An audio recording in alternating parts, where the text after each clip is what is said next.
All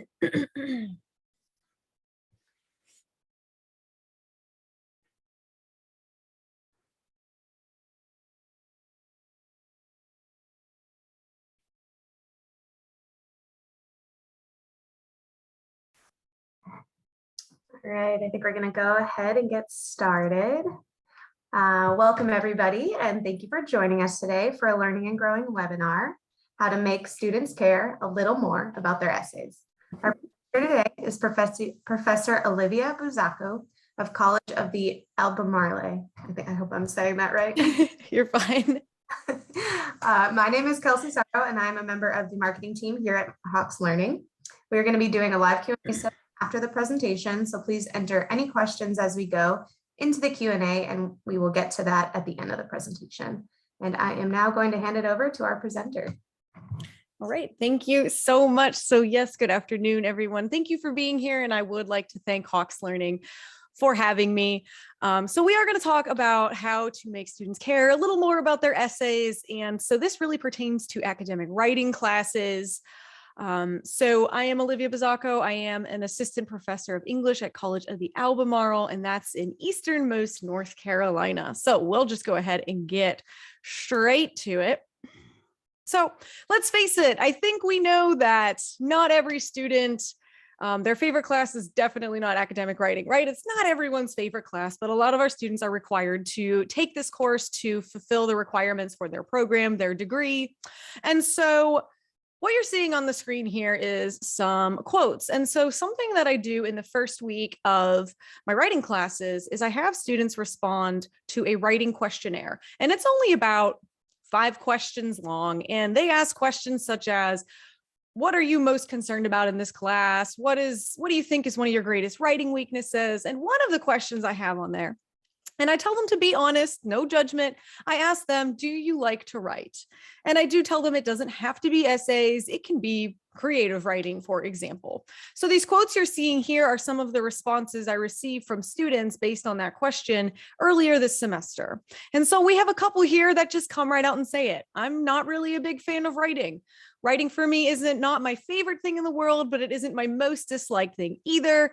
Being completely honest, writing is not my favorite thing to do. And that's fine. But we're also seeing a trend in some of these other responses that students are giving me. I enjoy writing if I have any thoughts on the subject. If I like the topic, I enjoy the writing. I enjoy writing if it's about things I enjoy. I would not say I enjoy writing, but in some cases, when it's very interesting, I like it. So we're seeing something here. We're seeing a pattern here.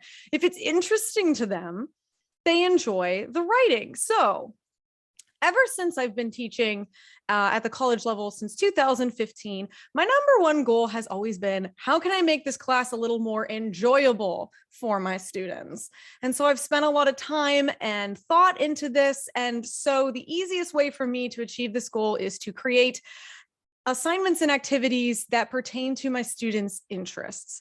And one of the big things that students use and are interested in is social media. So I have spent a lot of time looking at different social medias and seeing how I can use them in my classes. So 2 social media types have been the most successful in my experience. The first one is Twitter. The second one is TikTok. Now, I will say that I have only used Twitter in literature classes. And while I'm not really focusing on literature classes in this session, I still wanted to talk a little bit about it. And then, so what we do with the Twitter is in my lit classes, students have to create a Twitter account using their school email. And each week, and this can be a 10, 12, 14, 16-week class, they are given a weekly Twitter prompt based off of whatever we are reading that week. And so what they have to do is respond to that prompt in a tweet, and I create a weekly hashtag every week that they also have to include in their response. They can use that hashtag, they can search it and find everyone else's responses in the class because they are required to respond to others. The other thing I use is TikTok, and TikTok is so popular nowadays. I have one, I'm not ashamed to say it, but I'm like, how can I use this in my academic writing classes. So the main way I use TikTok is with my visual analysis essay that I teach in the class. So students wrote an essay where they had to pick an advertisement or a commercial and essentially analyze it and talk about why it's so successful at persuading people to purchase whatever is being advertised. So before they even write that essay, something they do is they learn about the elements of advertising, they learn about different visual effects, and they work in groups and they have to create a 1-minute commercial based off of these elements that we have learned, and they had to upload it to TikTok. Now, I will say, unfortunately, I don't have any examples of those TikToks from students because once they finished the assignments, they hastily took them off their accounts because of the embarrassment factor, and that's totally fine. But I do have an example here of a Twitter prompt and a post that I had used in a previous semester. So one week in our American literature class, my students were learning about William Cullen Bryant. We were looking at some of his poems, more specifically his poem Thanatopsis. And so in an earlier assignment, they had to draw comparisons to Blue Oyster Cult's song, Don't Fear the Reaper, to William Cullen Bryant's poem, Thanatopsis. So I refreshed that in their memory. And so here's the prompt that they have to respond to on Twitter. What is another song that carries traits of romanticism? And they have to, of course, meet all of the requirements in their tweet. So they have to provide the song name, the artist, the URL, and a brief explanation of why the song could classify as romanticism. And of course, at the end, I provide the hashtag that they need to use in their tweet. And so over here on the right is an example of one student's post, and they chose Hotel California by the Eagles. They met all the requirements, and they do briefly talk about how it could classify as romanticism in some sort of way. And they use that nice hashtag. Below down here is a response from another student who found their tweet and said, hey, that's one of my favorite bands. And they actually post another song that could be considered. So this is something that's gone fairly well in my classes. So I really like that interesting factor. I'm always looking for ways to make the assignments and activities interesting for my students. But more recently this semester, I had a second goal come to my mind, and it was how I've got them interested in the stuff. You know, they're having fun in the classroom, but how can I get my students to actually care about the essays that they write in this course? Because they're writing the essays, but a lot of what it is they write it and that's it. They're done. They don't want to look at it again. They just want to turn it in and be done. Some don't care about the grade they get. They don't want to revise. I can make them do a rough draft, but they might not look at my comments. They might not make any changes. But how do I get them to care about this entire process? So I did want to move beyond that interesting factor that I was so focused on before. And so I asked myself a couple questions. Do I need to improve the structure of my course? Are my students learning what they need to be learning? Am I hitting on everything that they need to know? And then the big one was, are they remembering the information? And that's a hard one. And we have talked about this in department meetings before where, you know, one semester we teach our students what MLA format is, and they use it all semester long. They go to the next level writing class and they don't remember how to do MLA. They don't know what in-text citations are. How do I get them to remember this? So here are 6 things that helped my students care, and we're going to look at all 6 of these closer. So we have topics and structure. So I completely redid how my course was structured and what topics I was including to make sure the most important topics were there. A diagnostic essay that I require during week 1, but they use up until 6 weeks in the course. Reflections, I really honed in on reflections this semester. They have them at the end of each unit, and it's also great preparation for their final exam. Conferences, which I always go back and forth with. One semester I do them, the next semester I don't, back and forth, but I finally found a way to fix how I do conferences that makes me want to keep it every semester. Feedback, of course, I've attended so many sessions on how to do feedback, how much is too much, but it's finding that balance between praise and then suggestions for improvement. And then I can never fully pull myself away from continuing to look at how to make things interesting. So focusing on making the essays that they have to write interesting. So we're going to look at all 6 of these. They might be out of order, but that's okay. We'll hit on all of them. So we will start with the topics and the structure. Now, this is the 16-week structure that I use for my college's English 111 class, which is writing and inquiry. It's like that first level academic writing course. So on the left here, you will see how I structured the class from fall 2018 up until last fall 2021, and the structure that I am currently using this semester. You'll also see that I have provided the lengths of each unit as well. And this is for, again, a 16-week class. So one thing you'll notice is each structure has 7 units. I didn't cut that. 7 units works fairly well for me, but we do see some changes here. So what I used to do was our first unit was introductions. Let's look at the writing process for 1 week. Then we do 1 week of learning about the elements of an essay. We do 2 weeks for a narrative essay, 3 weeks for a visual analysis. Then we learn about MLA citations in 1 week. We do a compare contrast essay that lasts 3 weeks. And then their major essay is the persuasive essay. So we spend 4 weeks on that. Now we'll see some differences here. One of the differences that you don't see in spring 2022 is the narrative essay. So I actually talked to a fellow faculty member at my college, and she gave me some really cool ideas to think about when it came to restructuring my class. And so she had actually removed the narrative essay. So I'm like, let me try this out. So instead of spending 2 weeks on a narrative essay, I actually have it in all 7 units. You just can't see it because I'm using the narrative essay as reflection pieces. So at the end of every unit, they have to do some kind of reflection writing, and their final exam is based on a reflection piece as well. So I have the narrative spread out across the semester. But we also see some other things here. So unit 1 is going to be introductions, but I'm focusing on the modes of writing. I want my students to get familiar with these different types of writing, and that's just all in the first week. Then we move into active reading, which is something new that I tried out this semester and something that I really forgot about how important it can be in a writing class. Then unit 3, I took the writing process and elements of an essay, put them together, but we still spend 2 weeks on it. Then unit 4, we have MLA, citations, and plagiarism. And I drew that out to 2 weeks because it's just too hard to cover everything about MLA format in 1 week. 2 weeks has been working well, but I'm still looking for ways to improve my current structure. I feel like we could spend so much time just learning MLA format. So we go through 4 units before they even touch their first major essay for the class. So we spend so much time before we even start writing their big essays. So 3 weeks for visual analysis, 3 for compare contrast, and then 4 for the persuasive essay. So we'll just look at these units a little closer, and I'll share some examples as well.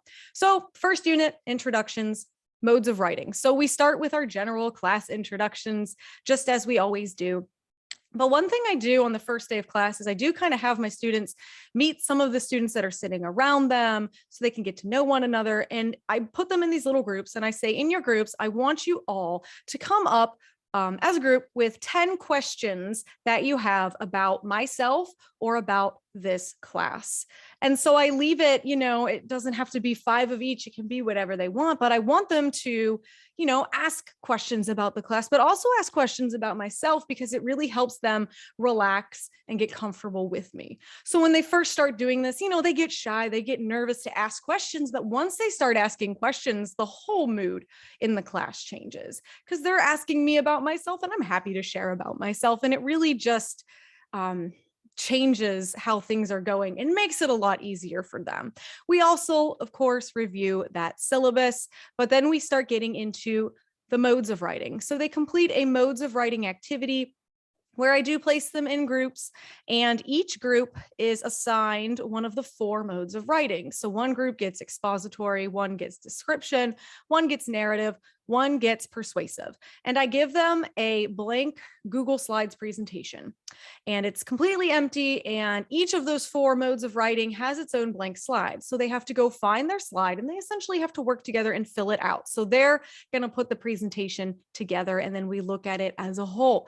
So they have to fill in their blank slide with a definition of their type of writing, and they have to provide 2 examples of that specific type of writing. So they're kind of teaching me, but they're also learning at the same time. And of course, we have the assignments down here that they complete outside of class. a syllabus quiz, which I really like. I do have a fair amount of assignments throughout my semester where students have to receive a 100% on it in order to continue in the course. The syllabus quiz is one of these, but they have unlimited attempts, but I really want them to get familiar with the syllabus, but also the different sections that they can currently see at that point in time on our class page. So you can see that it covers all kinds of different information. They also do their first reflection assignment, which you see here in this yellow box. For Unit 1, I try and keep it easy, but I start all my reflections the same. I provide this nice quote from the Norton Field Guide to Writing that gives a little information on what exactly it is. And I do remind them that you're going to complete several reflection assignments in this class. This is going to help you prepare for your final exam. Then again, I ask them 2 questions for the first one, 3 to 4 sentences, keeping it easy. But I want to know, which of the 4 modes of writing seems easiest to them and why, which seems the most difficult and why. But then finally, they have the diagnostic essay. So that comes into one of my 6 points. So I used diagnostic essays in the past, but the main reason I was using them was to essentially see where my students were with essay writing. So I could look at this essay and say, here are their strengths, here are some things they could definitely work on. But I've decided that we can go beyond this. It can also be a really great learning tool for my students to practice the writing process. So again, like I said, they write this diagnostic essay in week 1, but they use it all the way up until week 6. Now I keep the requirements fairly simple.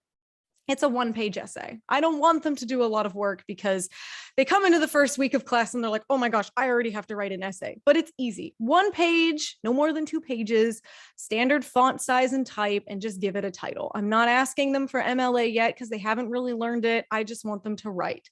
And so I offer them 5 different prompts here. So they can have some freedom in what they write about. So one's about family, one's about stress, one's about fast food, one's about college transitions, one's about culture.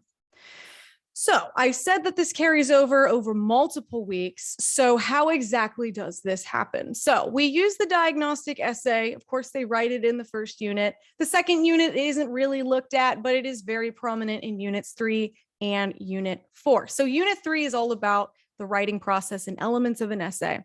So we will look at this in a bit as well, but one of the things they learn about in unit 3 is how to assess the writing situation.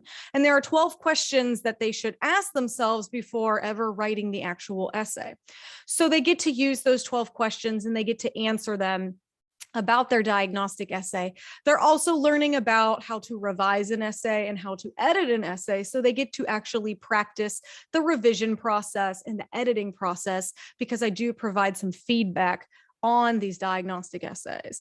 And so in unit 4, which is our MLA unit, they learn about MLA format. So they get to fix up the header on their diagnostic essays, any spacing problems, how to put the last name and page numbers in there. And then if they used any sources and quotes, which isn't a requirement, but I did get a couple students that actually used quotes in their diagnostic essay. So if they did do that, they do get a chance to also practice citations and they get to fix that up as well. Then we come to unit 2, which is active reading. Now, I was a creative writing major in my undergraduate and my graduate programs at Bowling Green State University. And one thing that has always stuck with me and one thing that they always pushed on us was it's as important to read as it is to write. And for many years, I completely forgot about this. I really wasn't focusing on reading in these writing classes because I was so honed in on, we just got to write, we just got to go. So I actually took a step back when I was planning out my spring semester and I was like, you know what? I think we need to spend some time just looking at active reading because they do eventually have to find and read sources and use them in these major essays that they write. So we do 4 things in the active reading unit. We start by reviewing. They probably don't know what active reading is. So I have a slideshow I put together. It goes over what is active reading and here is how it is done. They do a short practice in class. So during class, I provide them a very short article. It's about 1 or 2 paragraphs, and they practice the active reading process with that article.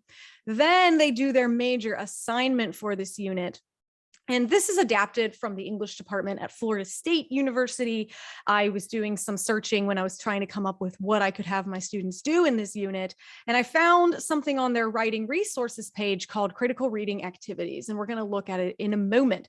So they have to find an article on their own and essentially do more practice with active reading. And of course, like I said, we end this unit with some nice reflection. I want to know why they think active reading is important and how they plan to use it in the class moving forward. So as promised, here is what this assignment looks like, that major assignment for active reading. I have broken it into 4 parts. The first part is easy. I want them to find an article that they are genuinely interested in reading. And I give them some examples of where the article can come from. Now, once they find the article, they can either print it out or they can copy and paste it on a Google Doc or a Word document. They need to be able to mark it up in some way. So I give them an option there. Then they can move on to part 2. Before they read the article, I want them to answer 2 simple questions. I want to know, why are you reading this piece? And what do you hope to learn as you read it? Then comes part 3, where they do the active reading. So I take it through it with them in 5 steps. I want you to underline your key and important ideas in the article. Circle or bold any words and phrases you want to remember. Put a question mark or highlight anything you're unfamiliar with that you need to look up. Number the writer's key supporting points or examples. Write any thoughts you have in the margins or on a separate sheet of paper. So then after they do that active reading, they get to answer some questions about the actual article to see, what is the writer focusing on? What is their purpose? Who's the audience? Things like that. And this proves to be fairly successful. Then we move on to unit 3, which is one of my favorite units. It's the process and elements of an essay. And we cover so much information in this and they learn a lot. So I have a slideshow in this unit that covers this, and it covers 2 main categories. First, we look at assessing the writing situation. Then we move to learning about the 4 stages of writing. So they spend time with pre-writing, writing, revising, and editing. They complete a variety of activities during class, a lot of, let's put this, let's practice it. And so one of their favorite things we did was we got to practice different types of pre-writing. So the picture you see here is from one of my slideshows that talks about pre-writing. And one of the practices they had to do was just try out free writing. And it was really funny because at first when they were doing it, they're like, what? We just write, you just go, you just write. And so they actually had a lot of fun with it because I never really taught too much of pre-writing before, but I was really glad I did this semester because they took so much away from it. Like I said earlier, we bring back that diagnostic essay. They run it through the 12 questions for assessing the writing situation. And again, they get to practice revising and editing based off of the feedback I give them. They do complete some quizzes over the materials in the slideshow. And because this is a 2-week long unit, I do have 2 reflection assignments, one at the end of each week. Essentially, what did you find interesting? How will you apply this to the essays that you write? Now, here are some of the responses I got from my students in this unit. And so this one in the box is really, really interesting to me. I had a student that said, pre-writing is the most useful stage. I can use it in this class and even in my math class, which is just really funny to me. It's like, that's awesome. The fact that you can already take pre-writing and apply it to another class is absolutely outstanding to me. So I had a lot of students in their responses talk about, I really liked pre-writing. This can actually be really helpful. But I also had some responses that really hit on revising and editing because I never really taught these 2 things separately. For me, it was always one and done. But when I really took a step back and was putting this unit together, I'm like, no, this is important. Let's make sure we hit on this. And so I had a lot of students say, I didn't realize there was so much in the writing process. What's even more interesting is how great each part of the process complements the next. It's cool to see how they all work together for a better end piece. And so some people said, I found it interesting. The revising and editing are not the same thing. I thought they were both the same, but to find out they weren't is really interesting. It was an interesting unit to learn about, and I'm glad I'm able to spot the difference between the last 2 stages of writing and now. So they were definitely taking something away from this unit, which felt really, really good. Then we move on to unit 4, and this is a hefty, hefty unit. It's all those nitty gritties. It's the MLA format, it's in-text citations, and also plagiarism. So we move through this in a variety of ways. I have 3 separate slideshows in this unit, one that just focuses on MLA format. So how to do the header, how to do the spacing, how to get your last name and page number up in there. We go through that one first. Once they go through that slideshow, we come down here and they fix the MLA format on their diagnostic essay. Then we come back and we look at MLA citations. And throughout this slideshow, I have 10 or 11 practice slides that look very similar to this. We start by learning what it is, why it's important to do. Here's how you do it. Because there's so many different things that you can put in parenthetical citations. I need them to be aware. So here's one of the first practices they do in this slideshow. So all of the practices are set up the same way. I say, here's an excerpt. It's taken from, whatever information I provide from the article. So this one's from page 48. Here's the title of the article. Here's the writer. Right here in the blue or purple, that's what's coming from that article. And I say, pretend you're using this sentence in an essay, format it into a quote, adding the parenthetical citation after. And so they all have a Google Doc or a document open on their screen. I get to walk around while we do these practice slides and check and see what's going on and if they're doing it right, understanding, maybe not understanding, to help them out. So we go through all of that.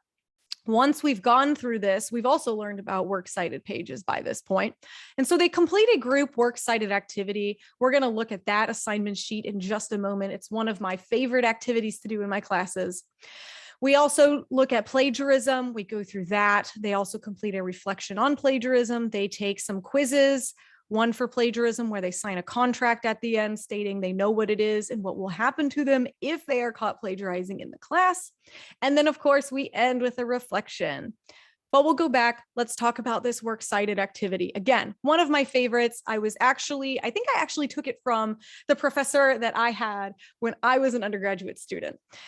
She had us all go through this and I'm like, you know what? This is effective. This is helpful. I'm going to use this as well.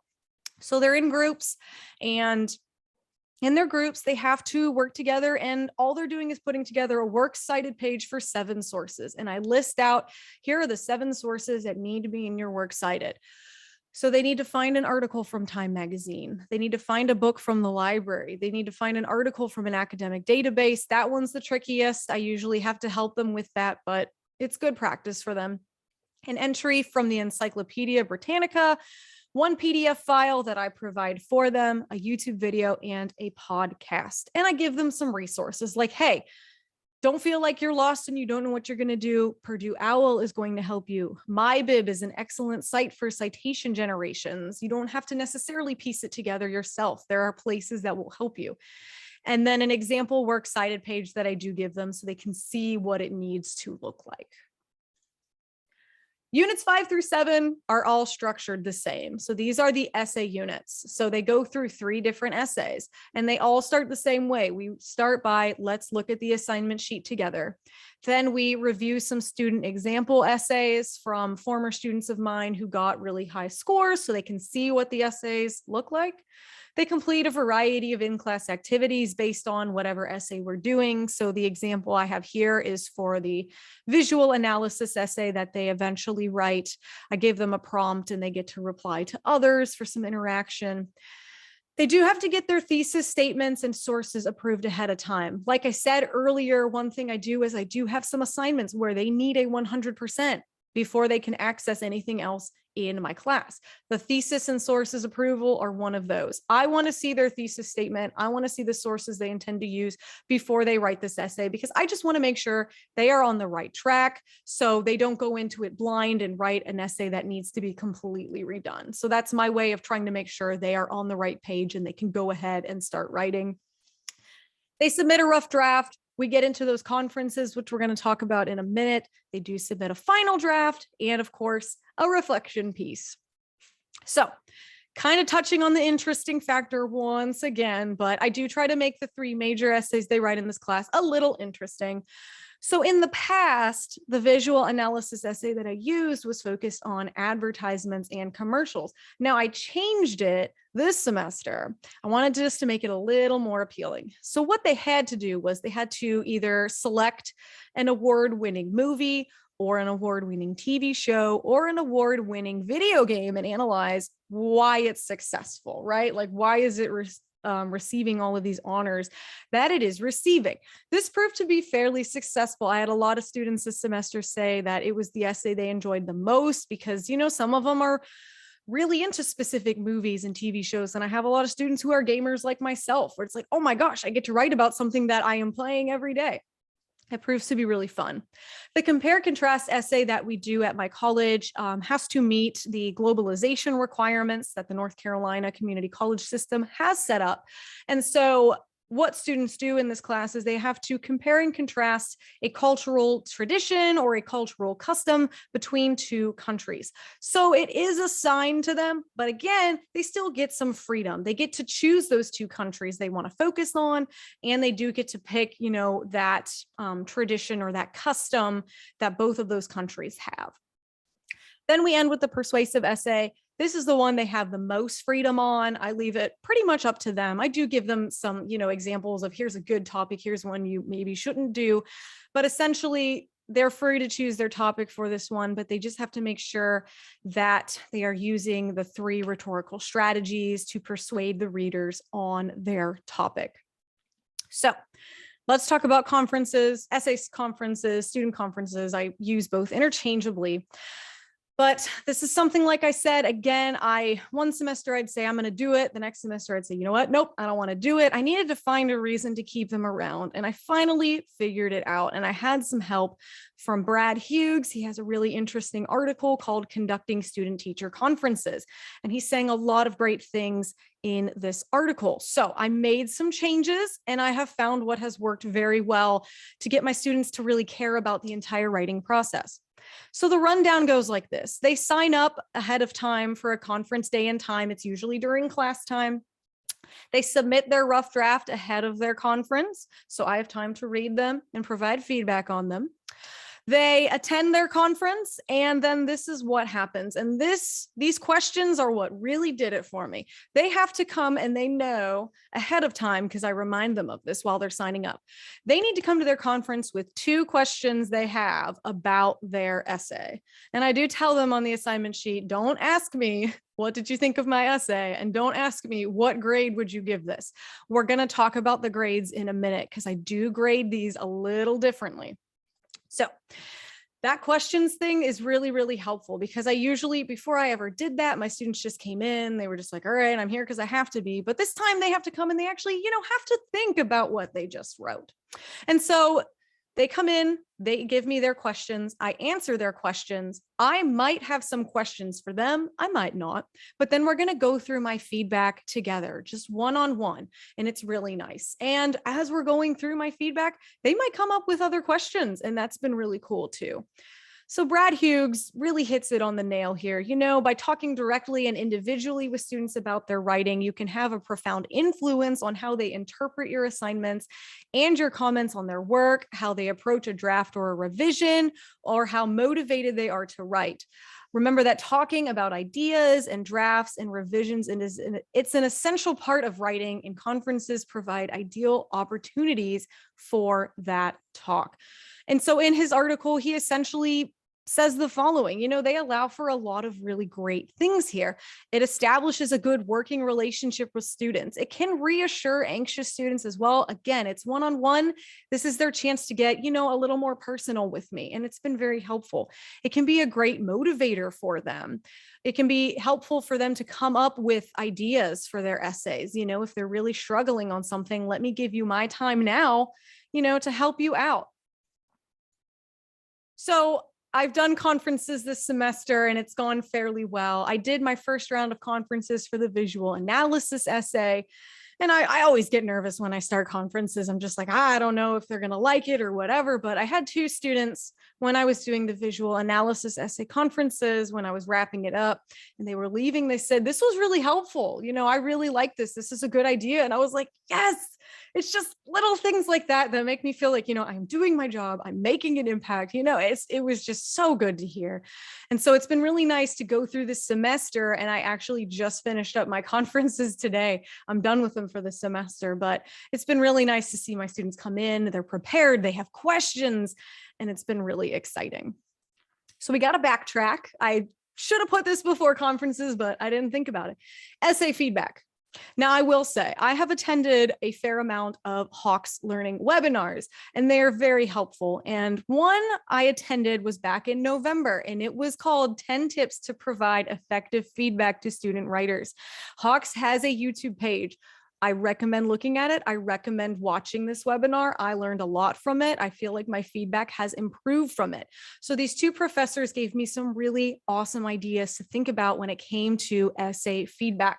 I break it up into three things. What do I address? How much is too much? How do I grade it? The grading means, how am I grading these student conferences that they're doing for their rough drafts? We'll start with the feedback. What do you address? This is tough. I think we all know that feedback can be really tough sometimes. And it's important to remember that sometimes we just can't address everything. And we're going to look at why in just a moment. But what I learned was to address errors that are frequently repeated. So that's something that I really kept in mind this semester. And to also work with like a reverse pyramid is the way I visualize it. We start with the big concerns, we move to the smaller issues. And this is reinforcing the revising stage and the editing stage of the writing process that they learned in Unit 3. I tell them revise before you edit. So in this box is an example of some feedback that I had left a student on their compare contrast essay. I'm starting with praise, right? It's so important to remember to give them praise. I start with that, and then I break it down into 4 things like, hey, here's what I want you to focus on. I recommend working in this order. How much is too much? How much is too much? Like I said, too much is going to do them in, right? So trying to focus on writing fewer comments that are meaningful. And it's tough. It's been tough for me, but I think I'm working towards getting better at this. But here's an example. If a student opens up their rough draft and it looks like this, what are they going to think, right? They're going to get overwhelmed. They're going to see all this and be like, you know what? Nope, that's too much. I can't do this. I'm done. And I don't want them to ever think that. They can get overwhelmed. This can lead them to shut down and just not revise the work at all. Even though some of these things might be easy fixes, like let's fix the contractions. Hey, let's watch our point of view. They're not going to be looking at that specifically. They're going to see all this and just get way too overwhelmed and not do it. So again, coming back to balancing praise and suggestions for improvement, because everything we see here, there's no praise anywhere on here. This is all, you need to fix this and this and this and this, which makes them feel like I didn't do anything good. I'm a terrible writer. I don't want to do this. And we don't want that for them. Finally, grading. Like I said, I grade my rough drafts that go with the student conferences a little differently. And so one thing I recommend considering is not grading the actual content of the essay if you're doing rough drafts like I do, because if I focus on that, they're not going to revise and edit. Well, some of them might, but I might get some that are looking for, all right, here's my rough draft. I really don't want to touch this anymore. If it gets a B, that's fine. I don't care. I don't want them to fall into that mindset, right? I want to encourage revising and editing. So I tell them I'm not grading their content. During their conferences, again, I tell them, don't ask me what grade would I give this. I had somebody who emailed me a couple of weeks ago and say, hey, what grade would you give my rough draft? And I'm like, I don't know. I want you to revise it. I need you to do that work, right? So here's how I'm grading these rough drafts and conferences. I do grading that's focused on submitting, completion, asking the questions, did you come to the conference? So here is what it looks like on the assignment. Your grade for this assignment is based on the following. Did you submit your essay on time? Did you attend your conference? Was your essay finished? I am looking for that. Was it 100% completed and finished, as in no paragraphs are missing and the length is as close to the requirements as you can get it? And did you come with 2 thoughtful questions about your essay? And I give them the reminder at the bottom, don't forget, I'm not grading your actual essay. That's going to be graded when they do the final draft. And I do remind them that even if you earned a 100% on this, that doesn't mean that your essay is going to earn a 100% as well. And I once again remind them of the importance of revising and editing as well. Essay reflections are a little different than what I did for the earlier units. So Julia Colella has a really great article on the importance of self-reflection assignments between essays. And this is the table she used. And I essentially I adapted her questions and used them for my essay reflections, right? So I want to know how they intend to use the feedback I provided on their essay for their next essay. What are some of your strengths? It's so important to ask them what they thought their strengths were. Again, that's focusing on the praise aspect of the feedback. And then what steps will you take to ensure that you successfully complete your next essay by the due date? So she hits it nicely. It provides students with an opportunity to make sense of and develop from an experience. Being asked to reflect on different aspects of an assignment can really help them determine a better plan when completing the next assignment. This was very, very apparent in the reflections they did. For the visual analysis one, they were a little rocky, but when they did the reflection for their next essay, the compare contrast, I was amazed because they were all saying similar things. And here's one that I really liked. When writing my compare and contrast essay, I feel I had more strengths than I did compared to my visual analysis essay. This is cool because that shows me they saw my feedback and they remembered it when they started writing their next essay, right? Seeing the feedback on my previous essay helped me to understand exactly where I was falling off topic and what to do to correct it. I feel that implementing this knowledge into my newest essay helped it to flow more cohesively. So it was really nice to see some students who, really took the writing process into consideration, really practiced it, and really started caring about their writing. So that is it for me. If anybody does have any questions, this is a chance to ask, or if you want to share some of your own ideas, if you want to type in the chat with any questions you have or anything you'd like to add, please feel free to do so. And I will leave my contact information here as well, my email and my LinkedIn. Okay, I see that we have some things here. Hang on one second. Okay. Do you have a question bank for the syllabus quiz, or do they get unlimited attempts at the same questions? Actually, that's a good question. It's all the same questions. I don't have a question bank for it. Do you teach any grammar lessons? I'm just thinking if I had that unit on active reading, something else will have to go. Right. So I don't actually teach any grammar right now. I've tried to feel like, how can I implement this? But it's actually something I'm not terribly focused on. If anything, that's something that I really take to a personal student level. When they do their conferences for their essays, we can look at it then and talk about it then. You've referred several times to the 12 questions for assessing the writing situation. What are they? Oh, I can definitely share that information if you are looking. If you would like to contact me, I'd be happy to actually share some of my presentations. I would love to do that.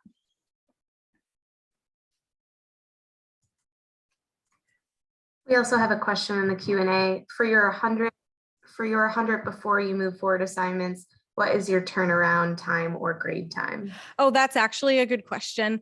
I try to be fairly quick with getting assignments graded for my students, which they really appreciate. But when that due date comes for that assignment, because I do leave it open, if I see that somebody doesn't have it, I will email them. I will send out an email and say, hey, you didn't get an 100 on this. Please make sure you get it done so you still have time to work on your other stuff. And some students are really good and they get it done, and some might not check their email until the next time something is due. But for the most part, it's been fairly good with them getting it done 1 or 2 or 3 days after it was due. So they still have time to catch up and move on. If anybody has any other questions, you can put those in the chat or the Q&A section. We can wait a few more seconds to see if anybody puts anything in there.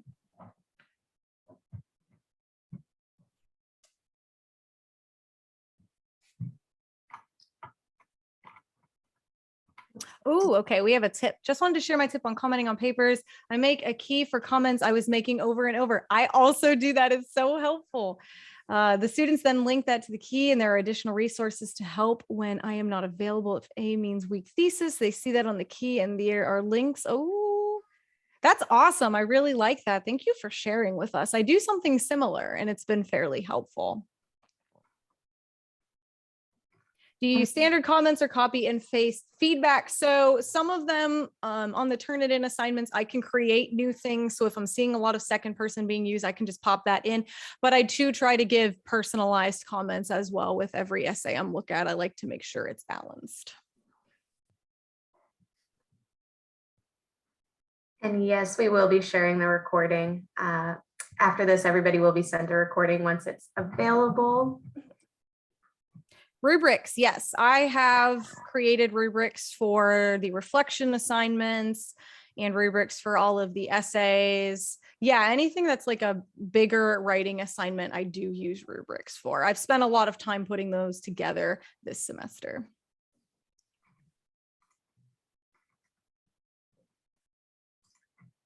Awesome. Well, thank you, everybody, for asking those questions. Looks like that's all we have right now. Yes, thank you all so much. Awesome. So thank you, Olivia, for all of that valuable information. And thank you for everybody for attending today. If you or any of your fellow instructors have any interest in presenting, you can submit a proposal to our Learning and Growing website, which I am going to put in the chat for everybody right now. And as I said, we will be sending everybody a link to the recordings. And if, yeah, I think that's it for now. And if you have any questions at all, you can always email us at marketing@hawkslearning.com. And I really appreciate it, Olivia. Thank you so much. Yes, of course. Thank you all. Bye, everybody.